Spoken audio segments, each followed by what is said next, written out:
cleaning out the F250 a little bit today, and I was going to show you how I mounted my IDash data monster and talk a little bit about the pedal monster that I've installed on this 7.3 Godzilla. This is a 2023, so we're going to be talking about how I custom mounted that and where I put my pedal monster. Some people are tuning in and they're asking, what is a pedal monster and what is an IDash? These are two products made by Banks Power. I'm going to tell you a little bit how they work, but I'm not going to go in super detail because Banks has already done that and you can research that on their website. In basic terms though, the pedal monster is intercepting your throttle input signal and it's increasing that curve to reduce what's called dead pedal.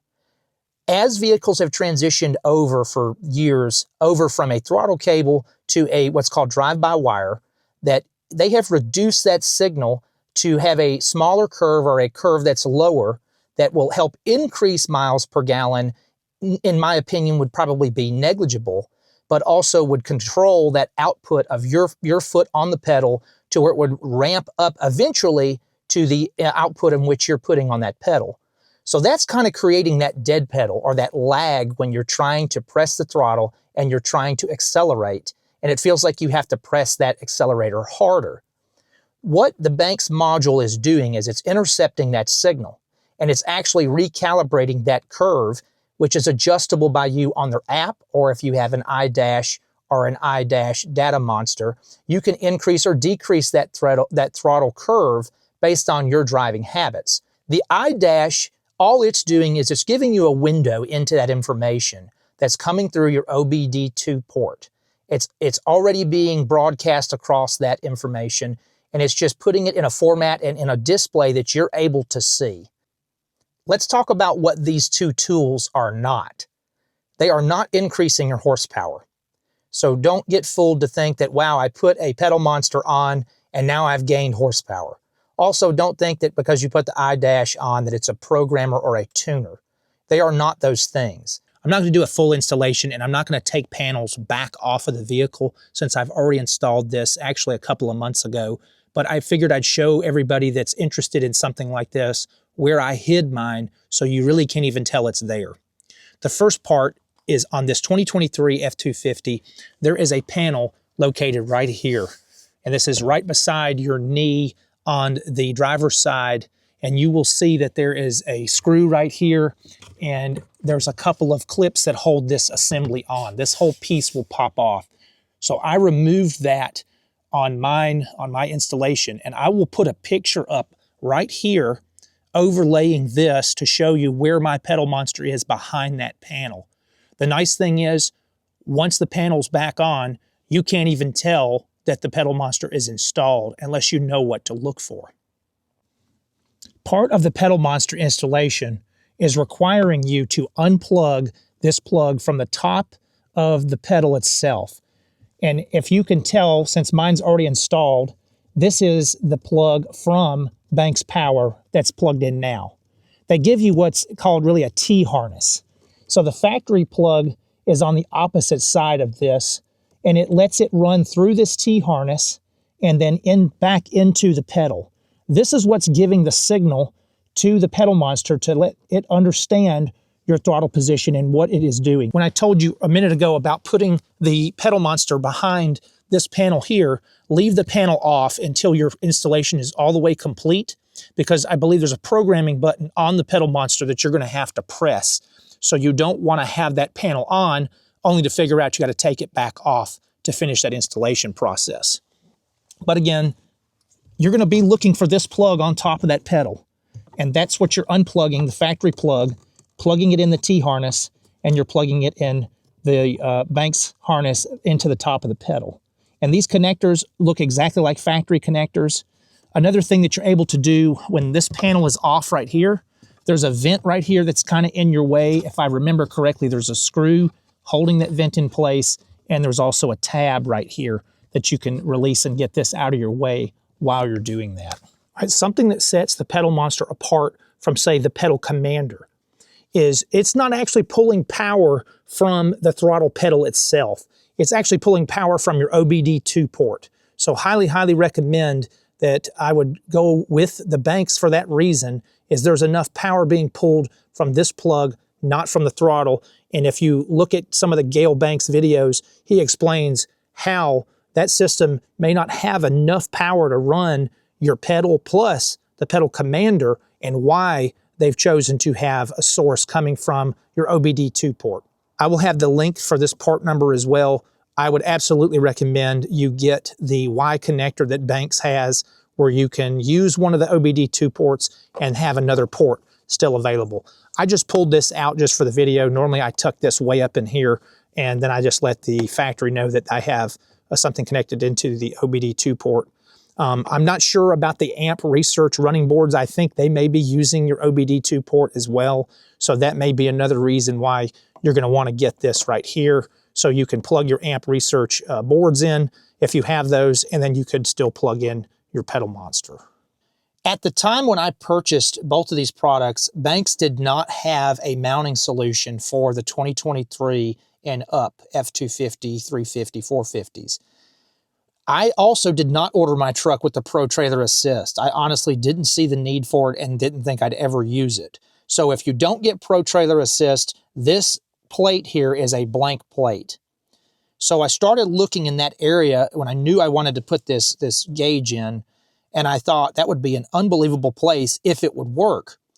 Looking at how the Pro Trailer Assist was mounted, I thought it's very good chance there's a circle cut out behind this blank plate if you didn't get that package. Sure enough, I pulled on this plate, and I'll show you in some pictures that plate does come off. You have to pretty much pry, I would say, from the top right here, and be careful. You can crack it, you can break it. A way to kind of make sure that you're not going to scratch anything up down here, just put some blue painter's tape, because it is on there, I would say, very tight. So put some blue painter's tape along this bottom section, and if you've got a blank plate right here, you can pull that out like I did. So exactly what did I do and how did I make that work?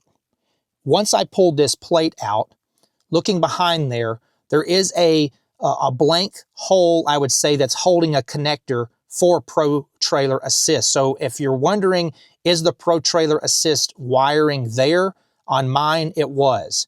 So it's almost like they've made a female plug that's fake for the male plug to connect to, just so it's not loose behind there. So I had to grind that down with a Dremel tool flat, so then I can then proceed to cutting this circle out. I actually traced the circle from the back side of this panel, and I'll show that in pictures. I don't know if I have it, the pictures of where I traced it and how I traced it, but there are two locating pins. One is here and one is here. So you've got to try to make sure your circle is in between those locating pins from the back side, so you're not too far to the left, too far to the right, or too much in one corner versus another corner. So that's how I did mine. I traced it from the back side, and then you slowly cut out that section of plastic until you have what I call a compression fit of this gauge to slide in there. The good thing is, once you're done cutting, this has a lip. So if you don't cut this edge behind there beautifully, this lip is going to overextend the section that you cut, where you can slide that in for that compression fit. So there's nothing bolting this in. It's just slid in, and it's just tight enough where it won't come back out unless I really pull hard on that. Once I had that hole cut, I snapped this piece back on, and there's some factory plastic on the dash that you've got to clean that out as well. So when you push this in, it doesn't have interference around there. That was the easiest part, because the hardest part is just making sure you get a good clean cut on that little piece there. Trace around it, pull this back off, and then you can trim out the factory plastic a little bit larger than you need to. That's another thing where it was important to be kind of centered between this alignment tab and this one here. So then that way you won't be too far over in here, too far over in here, and then these clips won't have anywhere to attach to. If I remember correctly, there's 4 clips, like here, here, here, and here, and they're just plastic molded in tabs that let it snap into this part of the dash. Once you've got everything cut out and you can put this piece back on, you can pull your wiring out through the hole.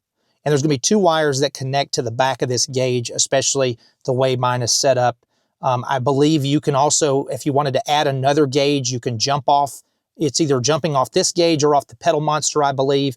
If you wanted to mount one, the Banks has a mount now that goes on the bottom half of this handle. But at the time, like I said, they didn't have that for mine. And I really like the look of where I put mine. If you have Pro Trailer Assist, you're going to have to use the Banks mount, or you're going to have to use a universal mount that they have, like a suction cup style.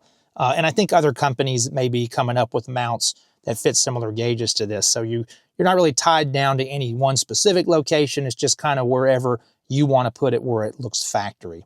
So your wiring comes out, you will plug it in the back of this, and you will slide that in, and that compression fit is what's holding mine in place. All right, I've cranked the truck, so now we can see the display on mine. And what's interesting is this display is so configurable that it's unbelievable. I don't even know everything that it can do as far as all the configurations you can put this thing in. I just picked the one that I like. So some of the reasons why I really wanted this was you can adjust your pedal monster and increase or decrease this thing on the app. But I wanted to be able to do it sometimes like at a stoplight or something, depending on my driving or if I'm towing, any of those little things that I'm doing. So I didn't want to have to pull out my phone every single time. And right here, if you can see that, let me see if I can get the glare off. I am on city level 5, and that's as much as I've ever run this thing. But if I wanted to go up, I can just press this button, and I'm on city level 10. And if I keep going, now I'm in sport mode, and I can go all the way past that, and now I'm in track mode. So you can see how easy it is to make those adjustments without really getting on your phone and having to see what's going on. Plus, if you forgot what setting you put it on your phone, you'll have to get your phone out, see what setting I'm in. For me, though, I did try this thing in track, and it is pretty cool. It's very sensitive, of course, and that's really all it's doing. These modes are just increasing the sensitivity of the pedal.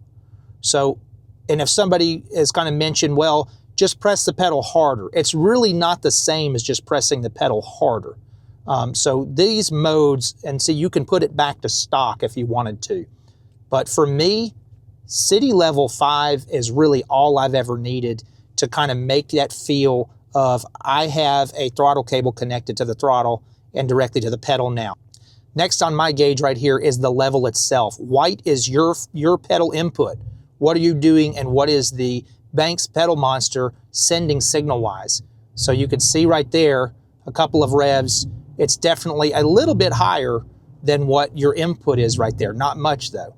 But I can show you the difference if I went up to track mode on how much your small input goes based on my pedal input here and the Banks sending signal there. For some reason on the F250s, it does not have a readout for your RPMs. So I really wanted to kind of have a visual of what my RPMs are when I'm running. A lot of times, if I'm towing, that's kind of what I was curious of. And I don't know exactly how accurate these two are here, but I did the horsepower ECU and the torque ECU.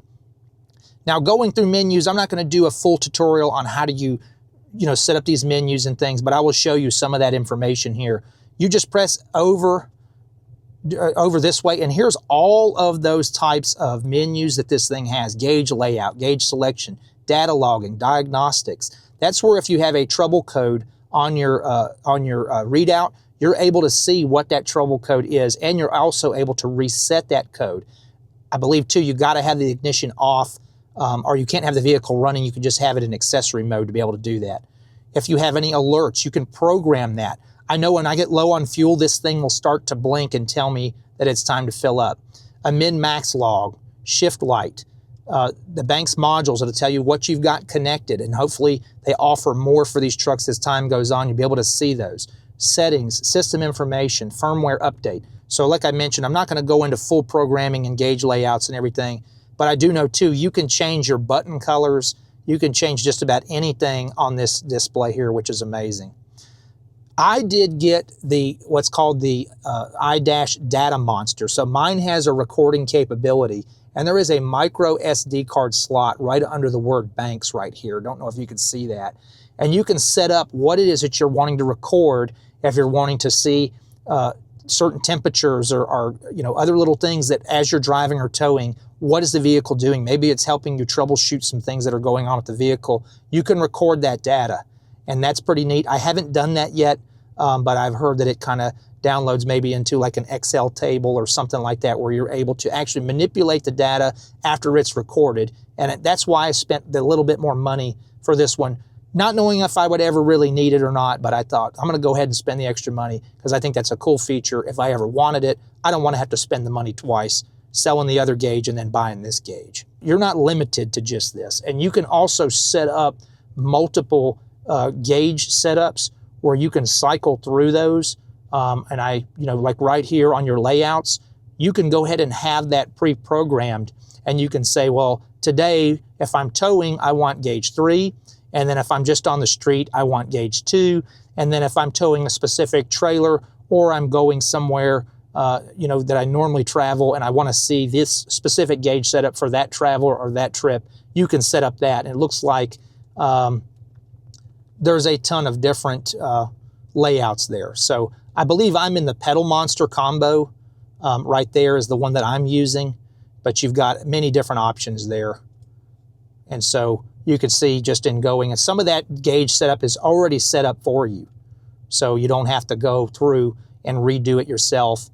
But very intuitive, very nice how this thing works. Again, we'll go back to that.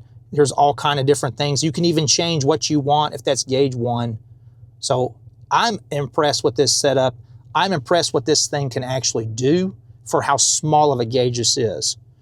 The only other thing that you may not be able to tell or see, like right here, it has an ambient light sensor, so it will increase or decrease brightness depending on how bright it is outside. You can disable that too, where you want it on a certain brightness at all times, but I've just left mine. I believe that it adjusts as needed. That's all the tips I have for the installation of the Banks Pedal Monster and the Banks IDash Data Monster on this 2023 F-250 7.3 liter Godzilla.